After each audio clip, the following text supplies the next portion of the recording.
Marwadi university మంచి భవిష్యత్తు కోసం తెలుగు విద్యార్థులు ఇష్టపడే యూనివర్సిటీ. కాల్ 9059052378 9059052379.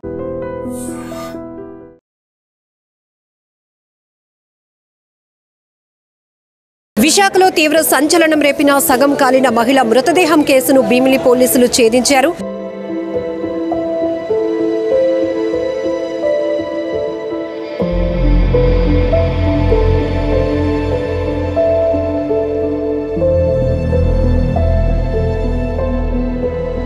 అన్నీ చూసి గుర్తుపట్టాడు అమ్మాయిని.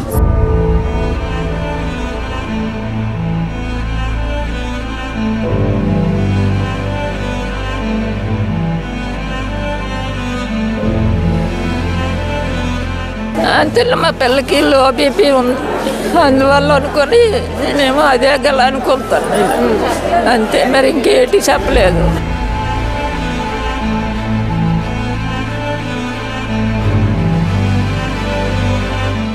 విశాఖలో తీవ్ర సంచలనం రేపిన సగం కాలిన మహిళ మృతదేహం కేసును భీమిలి పోలీసులు ఛేదించారు.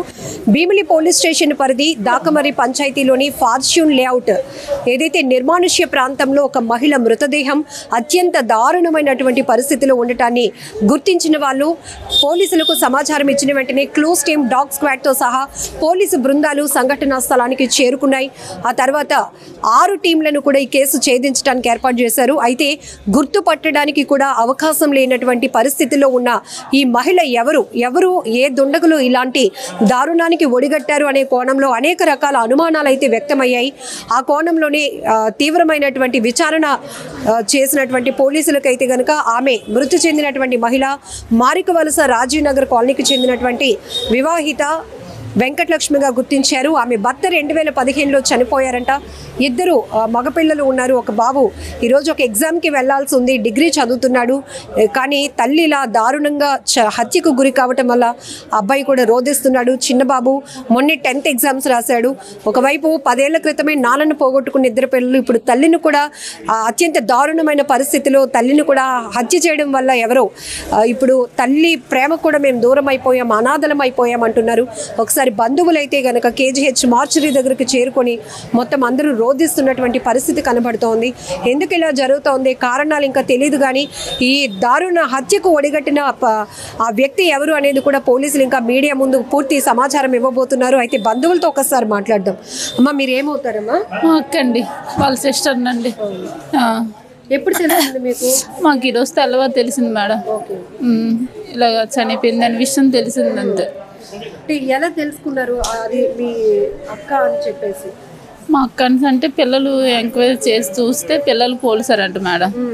బాబుని తీసుకొని వస్తే మా మమ్మీ ఇదే బాడీ అని చెప్పారంట.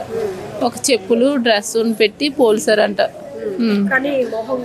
మరి మేము కూడా చూడలేదు మేడం, మేమేమీ చూడలేదు అసలు. డైరెక్ట్గా అక్కడి నుండి ఇక్కడికి వస్తాం అంతే. బాడీ ఎక్కడుందో కూడా మాకు తెలియదు. ఇప్పటికే తండ్రి లేని పిల్లలు ఆ తల్లి ఏదో చూసుకొని వస్తుంది అనుకుంటే, కానీ ఇప్పుడు ఇంత దారుణమైంది. మరి ఎంత అది న్యాయం ఇంకేం కోరుతాం? ఆ పిల్లల జీవితం పోయింది, ఇంకేంటి? తండ్రి లేడు, తల్లి లేదు. ఆ పిల్లలు ఏం పరిస్థితిలో ఉన్నారనేది మీకే తెలుసు. అది పిల్లలు గవర్నమెంట్ ఎలా ఆదుకుంటుందో అది మీరే చెప్పాలి మేడం. అది ఎక్కడికి వెళ్తున్నాను అని చెప్పారు? ఏదైనా జాబ్ చేస్తున్నారా? జాబ్ కాదు మేడం, ఈవెంట్లకి వెళ్తుంది మేడం. అంటే ఎల్లు వస్తుందని చెప్పిందంట పిల్లలకి అంతే. మరి తెల్లవారు లేసి మరి రాలేదనేసి పిల్లలకి అనుమానం వచ్చి ఫోన్ మా తమ్ముడు కానిస్టేబుల్ మేడం, మా తమ్ముడు ఫోన్ చేస్తే ఇలాగ కంప్లైంట్ ఇవ్వమని చెప్పారు. అంటే మొన్న ఇంటి నుంచి ఏదో ఫంక్షన్కి వెళ్ళి వస్తాను, మీరు భయపడకండి అని పిల్లలకి చెప్పిన వెళ్ళిన ఆ తల్లి నిన్నంతా రానప్పటికీ ఏమైనా పిల్లలు మీకు ఏమైనా ఫోన్? లేదు మేడం, చేయలేదు మేడం. వాళ్ళని 9 to 9 వచ్చేస్తారా అని చెప్పారండి. 9కి వెళ్తాను, మళ్ళీ నైట్ 9కి వస్తామన్నారు.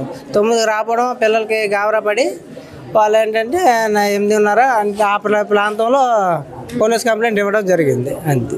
ఎందుకు ఎవరి మీదైనా అనుమానం ఉందా ఇంత దారుణంగా చంపడానికి? అదంటే మరి ఏంటంటే వాళ్ళకి పిల్లలకి తెలియాలా, మనం అంటే మనకు తెలియదు. అదేదైనా ఖచ్చితంగా వచ్చే, అది మాత్రం వచ్చే. కానీ ఏంటంటే కఠినంగా శిక్షించాలి. వాళ్ళు మాత్రం పిల్లలు అనాథలు అయిపోయారు. వాళ్ళు ఏంటంటే ప్రభుత్వం ఆదుకోవాలి, అది మేము కోరుకుంటున్నాం. ఇంకేంటి మా తల్లి తండ్రి పిల్లలకి అన్ని చూసుకోవాల్సింది, ఒకవేళ ఇద్దరిలో ఒక్కరు లేకపోయినా ఇంకొకరు చూసుకుంటారు మేడం. పరిస్థితి కాబట్టి వాళ్ళు మీరు ఆదుకొని చేసుకొని వాళ్ళని తీవ్రంగా ఆ తల్లిని చేసిన వాళ్ళే తీవ్రంగా శిక్షించాల. అది మా అంటే నాన్న మీరేం భయపడకండి, నేను ఊరు వెళ్ళి వస్తాను అని చెప్పి వెళ్ళినటువంటి తల్లి చివరి చూపు కూడా చూసుకోలేనటువంటి పరిస్థితి అయిపోయింది. ఆఖరికి చనిపోయినటువంటి మృతదేహాన్ని కూడా చూసే సాహసం ఎవరు చేయలేకపోతున్నారు.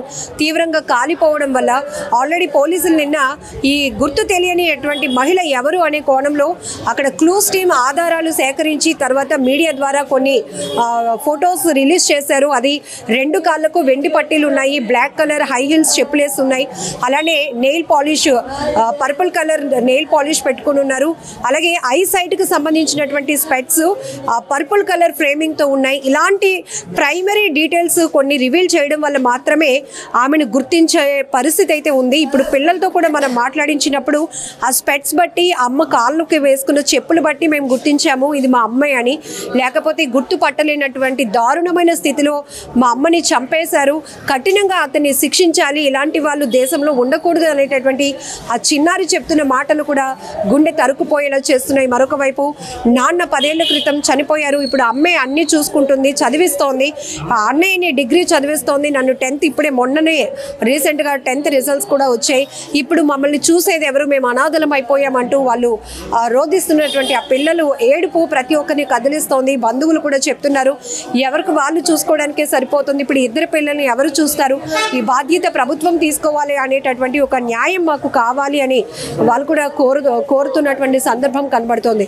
అన్ని స్పెట్స్ చూసి గుర్తుపట్టాడు అమ్మాయిని. స్పెట్స్ వల్ల గుర్తుపట్టగలిగారు కానీ బాడీకి సంబంధించిన అది గుర్తుపట్టలేని బాడీ ఇంకా స్పెట్స్ నీళ్ళు రంగు చెప్పులు ఆ మూడిట్ల వల్లే గుర్తుపెట్టా అమ్మాని. అమ్మ ఏం చెప్పి వెళ్ళింది అంటే వచ్చేస్తాను మీరు కంగారు పడకండి భయపడకండి అన్నారు, ఎక్కడికి వెళ్ళాను అని చెప్పారా, ఎక్కడికి వెళ్తున్నాను? అత్తయ్య ఊరు వెళ్తాను ఫంక్షన్ కి అని చెప్పారు మాతోని. 8కి ఏమో అలా చెప్పారు. 8:30కి ఆ కాంతి కుమార్ అనే వ్యక్తికి ఫోన్ చేసింది అమ్మ. క్రాంతి కుమార్ అనే వ్యక్తికి 4 years బ్యాక్ మా ఇంటి పక్కన ఉండేవారు వాళ్ళు. 8 months వరకు ఉన్నారు ఇంటి పక్కన, తర్వాత మారిపోయారు ఇల్లు. వాళ్ళకి ఫోన్ చేసింది, ఫోన్ చేసి నా రైల్వే స్టేషన్ వరకు నన్ను డ్రాప్ చేయాలి నైట్ కదా అని వాళ్ళు పిలిచింది. వాళ్ళు వస్తాను అన్నారు. నేను కిందకి వెళ్ళిపోయాను ఇంక ఫోన్ చేసిన తర్వాత. కిందకి వెళ్ళినప్పుడు అడిగాను మళ్ళీ వెళ్తున్నావా అని. వెళ్తున్నాను వస్తాను అన్నారు వాళ్ళు. వస్తాను వెళ్ళిపోతాను అన్నారు. వెళ్ళిపోతుంది కదా అన్న ఒగ్గిసాను అంతే. ఆ బండి మీద ఇంక మళ్ళీ నేను 10కి చేశాను పడుకునే ముందు, లిఫ్ట్ చేయలేదు 10కి. 10:30కి అమ్మాయి తిరిగి ఫోన్ చేసింది, అమ్మాయి ఎక్కడున్నా పడితే బస్సులో ఉన్నా నేను దగ్గరలో ఉన్నాను వెళ్తున్నాను అన్నది అంతే. ఇంకా అక్కడ పడుకోండి అని చెప్పేసి ఇంక కాల్ కట్ చేసింది. ఇంక ఎన్నిసార్లు చేయను ఇంక లిఫ్ట్ చేయట్లేదు. ఇప్పుడు ఎవరు చేశారు ఇదంతా అంత దారుణంగా? నాకేం తెలియదు మరి ఎవరు చేస్తారని. చేసిన వాళ్ళకి మాత్రం వాళ్ళు బతకనివ్వకుండా ఉరిశిక్ష చేయాలని నేను కోరుకుంటున్నాను. మా అమ్మలా ఇంకెవరు అవ్వకూడదని. ఇంకా అలాంటి వాళ్ళు బతికుండి కూడా వేస్ట్ దేశానికి. అలాంటి వాళ్ళు చచ్చిపోవడం వల్లే ఇంకా మంచి ఏ అమ్మాయికి ఏటి అవ్వకుండా బాగా కొనసాగుతుంది. ఇప్పుడు నాన్న చనిపోయి 10 సంవత్సరాలు అవుతోంది. ఇప్పుడు మీ ఇద్దరిని చదివించడం కానీ ఇల్లు నడవడం కానీ ఎవరు సంపాదిస్తున్నారు? అమ్మ ఒకదాయే.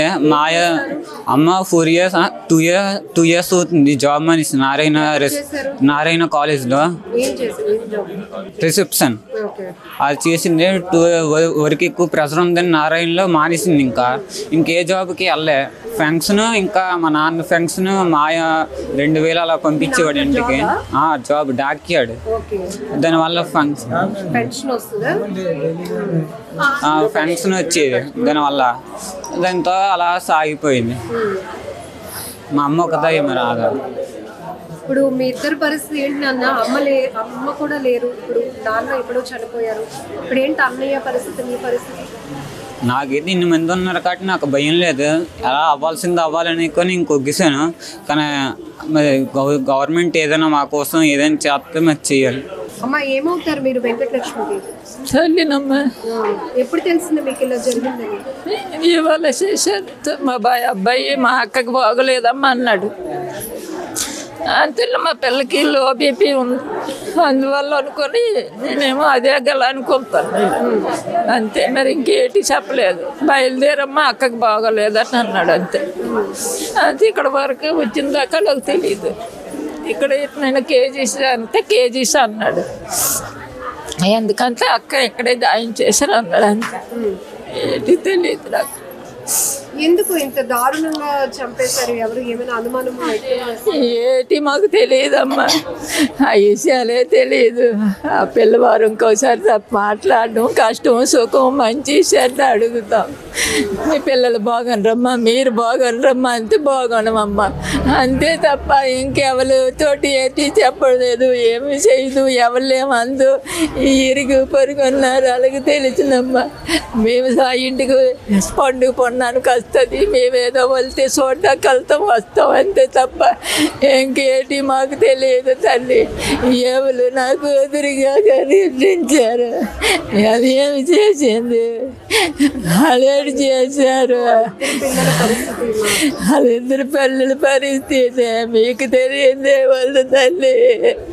వాళ్ళు దిక్కు మలాలైపోండ్రు. ఆ తండ్రి లేడు, ఆ తల్లి లేదు. మేమన్నామమ్మా ఏడు చేస్తామమ్మా, వాళ్ళు తీసి తెచ్చుకోగలమా తల్లి? వెంకటలక్ష్మి తల్లి ఎవరైతే ఉన్నారో పాపం ఆమె హెల్త్ కండిషన్ కూడా బాగోపోవడం వల్ల బంధువులు ఎవరు కూడా తనకి బాగాలేదు, పాపకు బాగాలేదు, కేజీహెచ్కి వెళ్దామని తీసుకొని వచ్చారు. కానీ మార్చరీ దగ్గర బంధువులు ఆ పిల్లలు కూడా ఇక్కడికి వచ్చి వాళ్ళు రోధిస్తున్న తీరు చూసి ఒక్కసారిగా నాకు గుండెలు అదిరిపోయాయి అంటూ ఆ తల్లి కన్నీళ్లు పెట్టుకుంటోంది. ఇప్పటికే భర్త లేకపోయినా కూడా ఇద్దరు పిల్లల్ని తను ఏదో పని చేసుకుంటూ పోషిస్తోంది. కానీ అత్యంత దారుణంగా నా కూతుర్ని పొట్టన పెట్టుకున్న వాళ్ళని ఎవరినైనా వదలొద్దు అంటూ ఆమె పోలీసులను వేడుకుంటూనే ఆ ఇద్దరి పిల్లలకి కూడా ఒక దారి చూపించాలంటూ ప్రభుత్వాన్ని వేడుకుంటున్నటువంటి పరిస్థితి. పూర్తిగా విషాద ఛాయలు అలముకున్నాయి ఒక్కసారిగా. అంటే ఆమె వయసు 35 సంవత్సరాలు ఉంటుందని వాళ్ళ రెండో అబ్బాయి కూడా చెప్తున్నాడు. నిన్నైతే కనుక బాడీ కండిషన్ చూస్తే 25 సంవత్సరాల వరకు ఆ వయసు ఉన్నటువంటి మహిళ మృతదేహంగా అయితే పోలీసులు చెప్పారు. కానీ కేవలం ఇక్కడ ఆమె ఐ సైట్కు సంబంధించినటువంటి స్పెట్స్, ఆ కాళ్ళకు వేసుకున్నటువంటి చెప్పులు పట్టీలు, ఈ ఆనవాళ్ళ ద్వారా మాత్రమే ఆమె వెంకటలక్ష్మి అని తన తల్లి అని ఆ పిల్లలు గుర్తించాల్సినటువంటి పరిస్థితి వచ్చిందంటే ఎంత దారుణంగా కిరాతకంగా హత్య చేస్తున్నారో కూడా మనకు అర్థమవుతోంది.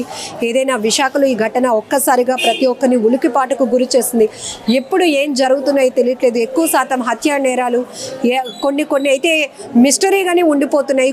కొన్ని హత్యా నేరాల వెనుక ప్రధాన కారణం ఈ వివాహేతర సంబంధాలు, ఆర్థిక పరమైనటువంటి అంశాలు ఎక్కువగా ఉంటున్నాయి. చాలా బాధాకరం. వీటి వల్ల కుటుంబాలు విచ్ఛిన్నం అవుతున్నాయి.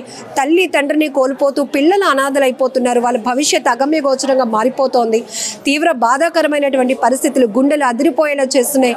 బంధువులు ఎవరైనా కూడా ఇలాంటి విషాద ఘటనప్పుడు వచ్చి వాళ్ళని ఓదార్చడం తప్ప వారి బాధ్యత ఎవరు తీసుకోలేరు. కాబట్టి ఇలాంటి పిల్లల పరిస్థితి ఏమవుతోందో ఒక్కసారి ఆలోచించాల్సిన అవసరం కూడా చాలా ఉంది. పూర్తిగా కేసు విచారణకు సంబంధించి పూర్తి వివరాలు కూడా భీమిలి పోలీసులు మీడియా ద్వారా వెల్లడించబోతున్నారు. నిజంగా ప్రస్తుతం ఉన్నటువంటి సమాజం దేనికి ప్రయారిటీ ఇస్తుంది? ఆర్థిక సంబంధాల చుట్టూ మాత్రమే తిరుగుతుంది. మళ్ళీ ఎన్నికలంగానే చాలా విరక్తి కలుగుతాను. మంచి అనిపిస్తుంది కదా, లేడీస్ కూడా ఛాలెంజింగ్ జాబ్స్ చేసినప్పుడు చాలా బాగుంటది. ట్రాఫిక్ అసిస్టెంట్స్ గా నియమించిన ట్రాన్స్జెండర్స్ అందరితో సాల్యూట్ చేయించుకుంటున్నారు. ఫుడ్ డెలివరీ ఇవ్వటానికి వెళ్ళినటువంటి డెలివరీ బాయ్ అనిల్ పై కళ్ళ ముందు